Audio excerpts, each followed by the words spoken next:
look, players come, pause, and players go.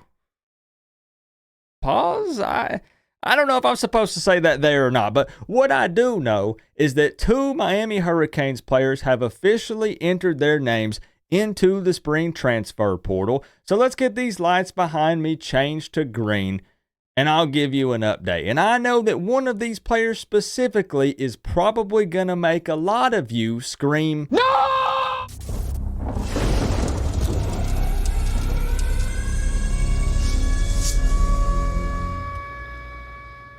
What's going on, Canes fans? The spring portal is officially here. I mean, it's close enough. I mean, at the time of filming this video, it's not technically officially open, but you're going to go ahead and have players say, hey, I'm going to be entering my name into the transfer portal. So that way everybody knows, and, you know, teams can go ahead and start thinking about guys that they plan on contacting.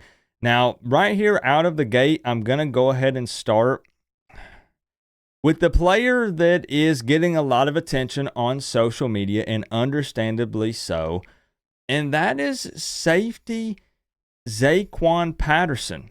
That's right. Zaquan is in the portal.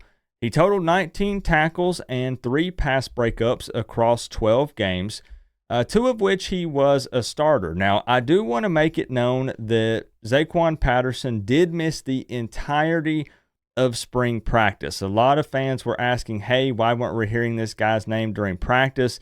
Maybe that's playing a part, and we'll touch on that here in a moment a little bit deeper. But he did miss spring practice with a torn ligament in his thumb. He will have 3 years of eligibility remaining. Now, Patterson, I mean, look, this is a guy that was highly regarded coming in. He was a 4-star recruit in the 2024 class out of Chaminade, and fans were hoping that he would be on the rise going into his second season, myself included. I was a big fan of this guy. And it really just seems to depend on who you ask with this one, because we know that Miami did bring in Poyser through the transfer portal, which could have definitely played a part, and I think that it did a little bit, possibly in pushing him out.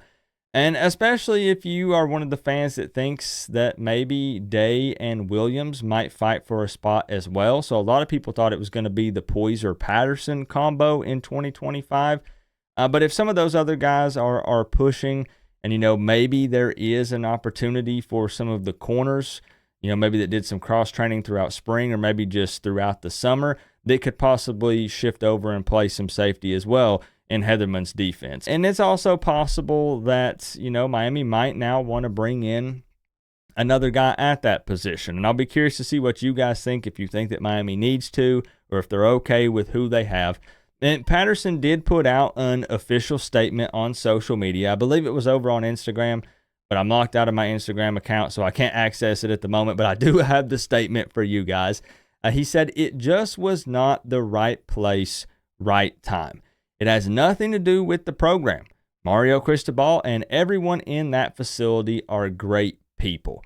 And really, his statement made me sit back and think for a moment, because I read all the comments, right, you know, under the Hayes Fawcett post on X. And again, it's Miami fans losing their minds. And I get it, because we had high hopes for Patterson. But, you know, you're seeing all the posts of this guy's making it all about the money. He's chasing a bag. He's running from competition. You saw all sorts of comments like that. And I can't come on here and speak for him, so I can't say that it had anything to do with either of those things. But it's just tough to say, because I do think that Heatherman is an upgrade at defensive coordinator over Guidry. I mean, at least we're hoping. Everybody wants to say it can't be any worse than this, right? Fingers crossed, we're hoping not. But at the end of the day, we got to remember that maybe Patterson himself just wasn't a fan of this defense, right? The transition over to that. Or maybe he wasn't a fan of Heatherman himself, or possibly it was one of those first two things that I mentioned. But the one thing that I do know is that just because we as fans feel like he's now in a better position at Miami, or was, right, before he entered the transfer portal, we felt like he was going to be in a better position. He was going to take that step this year. He was going to see serious burn. He was going to play in a ton of games. it doesn't mean that he feels the same. So, I'm getting to a point to where with this transfer portal stuff, insert quick rant before we move on to the next player. None of these announcements shock me anymore. I don't know about you guys.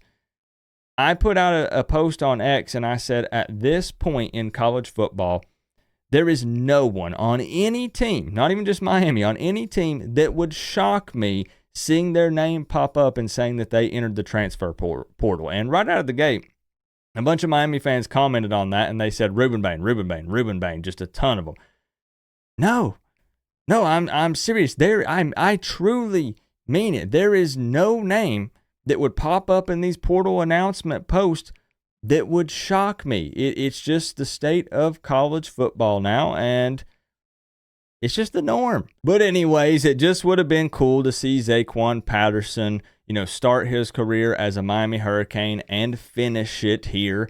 But that's just not super common these days. But let's move on to the next guy to enter into the transfer portal. And as a matter of fact, he was actually the first Miami Hurricane to enter the transfer portal. So we did it in reverse here. And that's defensive tackle Josh Horton. The former 4-star recruit from the 2023 class appeared in 7 games for the Canes in 2024 and totaled 4 tackles and half a tackle for loss. Now, Horton is one of those situations, just in my personal opinion, where it seems like it's just a guy getting outplayed. Horton most likely fell behind the transfer Blay and possibly Moten and even Scott. Now, he will have 3 years of eligibility remaining, and keep in mind that this guy did battle multiple injuries while he was at Miami, so it was kind of a tough break for him, which I'm sure made it extra difficult. But he's going to have plenty of eligibility left wherever he lands. Now, he didn't put out an official statement, which I don't think there's anything wrong with. People always argue that there needs to be some sort of novel sent out by these players. Hey, look, they can say nothing at all. They can just say, deuces, peace, whatever, I'm out. Doesn't really matter to me. Doesn't hurt my feelings. But he did put this emoji on X just a little bit before they posted the official announcement of him hitting the portal. I have no idea, no clue what this means. You guys are going to have to help me out in the comment section. It says person getting face massage. I'm getting old. I don't know. So let me know if you know if there's some sort of hidden message there that I'm really not following. So here we go. Portal update videos are back. If the lights are green, there's either a player leaving or there's a new player coming in. And it's time to go shopping. It's time to break out the wish list. And these are not going to be the only 2 Miami Hurricanes players entering the portal.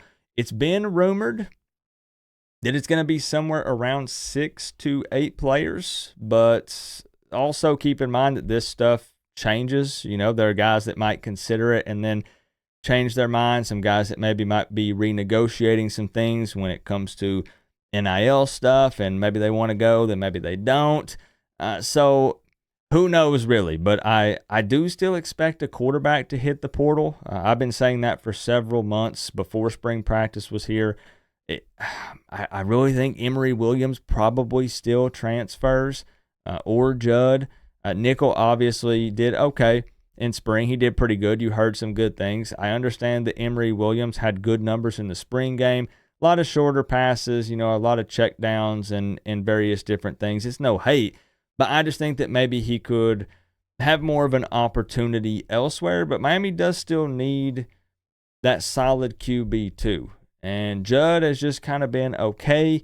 Nickel is young. If someone like Emory leaves, does Miami look for another quarterback? Did they go for like a Reese Poffenbarger situation where it's an experienced guy that can come in and then still just battle like Judd and Nickel, or Nickel and Emory? But I think they would lock in Emory at 2 if he does stay.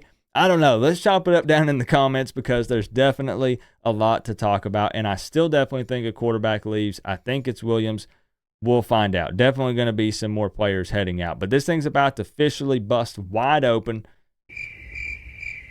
let's chop it up. Remember though, guys, we're all one big happy college football family, but at the end of the day, I gotta say, it's always better when you get to rep the U. Coach Coop, peace out. I'll see y'all in the next one.